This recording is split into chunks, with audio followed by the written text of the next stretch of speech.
No fewer than 1,000 deaths have been recorded on both sides since the Hamas launched a surprise attack on Israel at the weekend.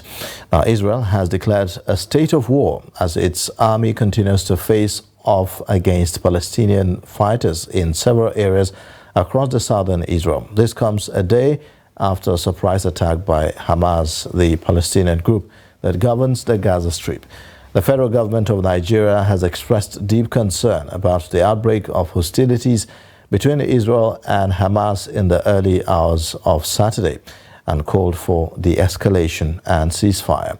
The head of the African Union has also appealed for an end to the conflict between Israeli forces and the Palestinian group Hamas, which has killed hundreds on both sides. Now, to discuss this more, the Israeli-Palestinian crisis, we have in the studio retired diplomat and international affairs analyst, Madam Haruna Warkani, in our studio. Thank you so much for joining us on Daybreak this morning. Thank you. All right.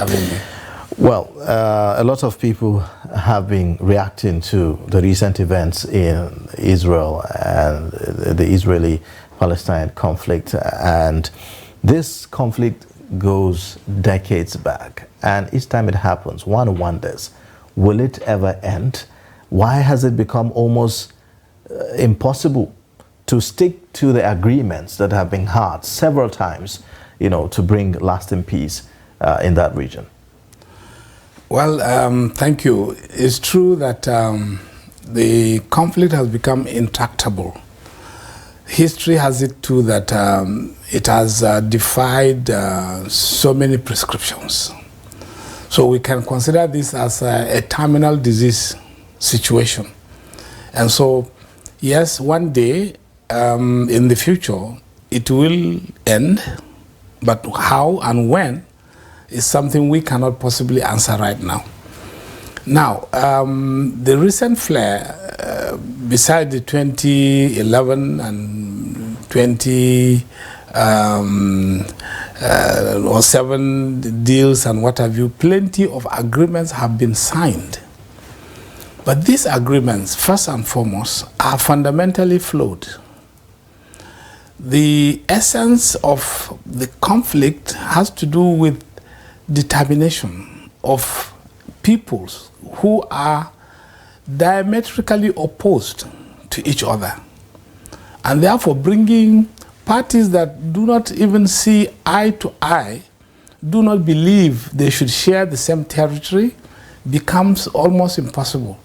The United Nations, with all its diplomats and security experts and other persons of goodwill, have tried. But we can see that the problem remains there. It comes up suddenly, it goes down. Sometimes it's almost like normalized, and then suddenly it flares up. Now, it will take the act of God, let's say, for this conflict to be brought to an appreciable limit of peace. The relationship between Israel and its neighbors, namely the Gaza Strip, the West Bank, Golan Heights that we are also annexed, and then the main countries of Egypt, Syria, and Lebanon, makes it very, very difficult because Israel feels is being sucked out of existence, and therefore it has a right to its own place within that enclave. These other places also believe historically Palestine had always been there from biblical times to what have you, and so they also believe they'd have a right to also exist. Now the issue is, how do these people with diametrically opposed views come to coexist and share the same geography? Mm-hmm. I think that has been the difficulty. Yes. Now, there have been a lot of blame game here from the crisis that, is still being witnessed. And a lot of people have pointed figures to the Israeli not forgetting, what happened in 1973 and what is even glaring in 2021, where a lot of people have said that this set of people deserve some sort of justice or so. So what is the situation now for somebody who is trying to understand what is going on at the moment? Well, it's very, very difficult. Palestinians will tell you they want justice. They want means of livelihood. Israel will tell you, if we grant you this, you ask for more. And we continue to have also incursions. Now, Israel has like an upper hand because it's a fully fledged state. The Hamas that controls the Gaza Strip is not a fully fledged state, and therefore does not even have some of the things it takes to be to exercise kind of minimal sovereignty. Therefore, it has limitations. And here you can see that the entire strip is governed by Israel with a kind of semi-autonomy granted through Hamas to oversee the affairs of the Gaza Strip. Now, people living there are living at the whims and caprices of Israel. To even move out of that strip, to look for livelihoods inside of Israel, you need a permit. So it's not a full country, and yet it's still regarded as an enclave that Israel will not allow free movement between these two parties. That is why it has built a wall, both wire fence and concrete walls, to separate the two places. Don't forget, these places were annexed by Israel after the 1973 conflicts. And through negotiations, some of these concessions were granted to say, okay, you can run your affairs on your own in this enclave now, henceforth. However, because of excessive concentration of populations, we must realize that the Gaza Strip today hosting about 2 million people within a geographic area that is so tiny comes to about the highest point of human density on earth. And so the living conditions are so terrible. People have no freedoms of doing certain things. Israel still controls something like the supply of electricity. They can simply flip the switch and there's no light in the whole of the Gaza Strip. They can turn off the water and there will be no water supply. They turn off the gas and there's no gas. So is this a fight about territorial independence now for the Palestinians in Gaza? Sure. Or is there something else? Well, it is fundamentally about territorial freedoms, which is absent. Yes, you live. But if you listen to the Israeli ambassador to Nigeria, which I had the privilege to interview, he said that Israel left the Gaza Strip since 2005, and there's no presence of Israeli forces in the Gaza Strip. So, I mean, where does that leave the whole conversation? Yes.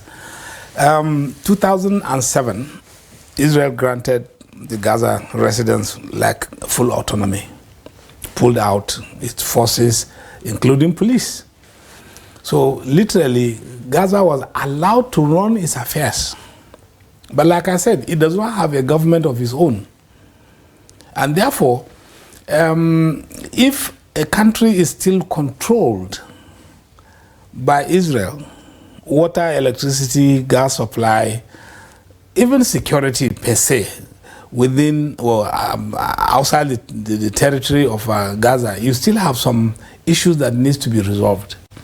And you see, there is a confusion between the government that is duly recognized in the West Bank that gives Palestinian Authority much more freedoms to run the affairs, compared to what is happening in Gaza.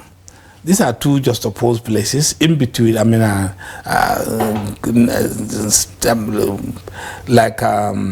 straddling Israel on both sides, right? And almost with the same kind of problem.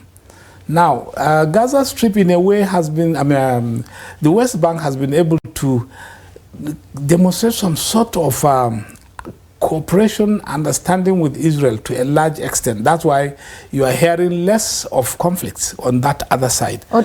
Is it a fact that, you know, some of the forces, the Israeli defense forces, were deployed to West Bank ever since they actually took their grip from Gaza? Is that why we're seeing some kind of synergy? No, not necessarily. You know, when Israel was attacked from all sides, 67, 73, you had all this tension that Israel now is living like on a tripod of evil. You turn around this way, there's an attack. You look this way, there's an attack. So Israel, in response, has to develop some survival instincts. Now, it's not necessarily so that because the concentration has been on West Bank, no. West Bank has kind of gotten to a level of understanding with Israel in a way that there is relative peace, because the Palestinian Authority there has been able to reach some negotiations or agreements between itself and Israel behind the scene. So why aren't we seeing the kind of civility in the Gaza Strip as well? The ambassador of Israel explained that this is purely a terrorist attack. Going by the what do you call it now? The designation of Hamas as a terrorist organization by US and other countries and so on. He says so. It's purely a terrorist attack on Israel. And if you look at the collaboration between Hezbollah in Lebanon as well, and so that's the angle, and that's how they are treating it, not necessarily as something that requires a kind of a diplomatic engagement. Well, Hamas has been declared a terrorist organization, and this has been accepted by some international organizations, some countries, depending on which divide one is standing. And so really, you will see clearly that nothing comes out of Hamas enclave today that will be recognized by Israel as a legitimate act, because it is coming from a terrorist organization. The classification or profiling of any group of people to be a terrorist organization imposes on it some obligations that makes it difficult to even do certain things. Now, the United Nations and its allies and some other parastatals that would we say cannot even go and provide services that ordinarily should have been provided by the United Nations to legitimate governments elsewhere. So you have this difficulty because of that profiling or classification. Now, did they say, because we are pressed for time, so I just have to chip in this question as soon as I can. Now, this diplomats like yourself has described these attacks as one of the most unprecedented and appalling attacks in recent times. Now we have myriads of problems arising from this attacks. A different group have lost over 200 lives, and so many people have been displaced and injured. What is the way forward? Well, the way forward is what is going on right now. The conflict is raging. Normally in the life of a conflict, there will be the times for escalation. There will be a time of stalling, and then gradually peace will begin to come in. Meanwhile, diplomatic efforts are on in all fronts. And let us not forget that Hamas was kind of, alleged to be targeting a dislocation of the incoming agreements between Israel, Egypt, Saudi Arabia, because there is what they call normalization. These two countries have accepted to find peace with Israel and therefore recognize Israel as a formal state. Don't forget, since 1948, when the formation of Israel came about, some of these countries have refused to recognize that Israel is a state of its own. Now, somehow, we are coming to a stage where these countries are beginning to say, yes, I think we can recognize this. Now, Hamas, in its own ideology, does not believe so. And we must also recognize the interference of a country like Iran in all of this, and Lebanon, a neighbor, which also shares the same ideals of Hamas. And therefore, even the negotiations are very, very complicated, because you are not dealing with one state versus another. You are dealing with multiple countries. So would you say then that this is about sabotaging all these peace efforts in that region? Well, two things. One is the sabotage. We can't rule it out, because even from the time of signing the agreements between Egypt, Israel, Saudi Arabia and Israel, there were clear signs from Hamas that they would not allow this to stand. Therefore, the element of sabotage is always there.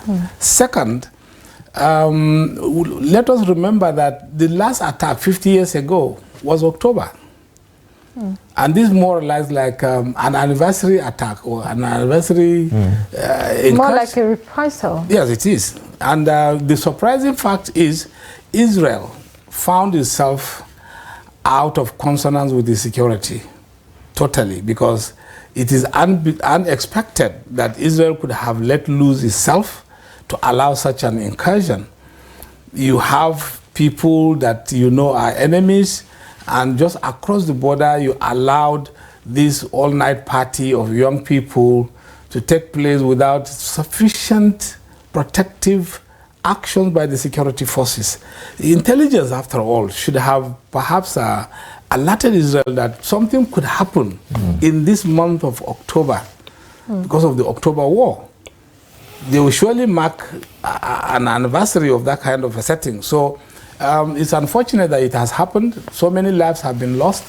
And it will take a long time. And then I think the greatest mistake too, let's say, made by Hamas would have been the timing.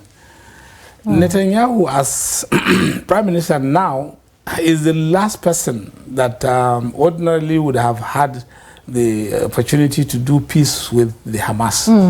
But we saw that didn't happen, and it's having a devastating effect. Serious. Mr. Haruna, thank you so much for being on the program today and giving us insight on the recent attack, the Israeli-Palestinian crisis. Thank you for coming.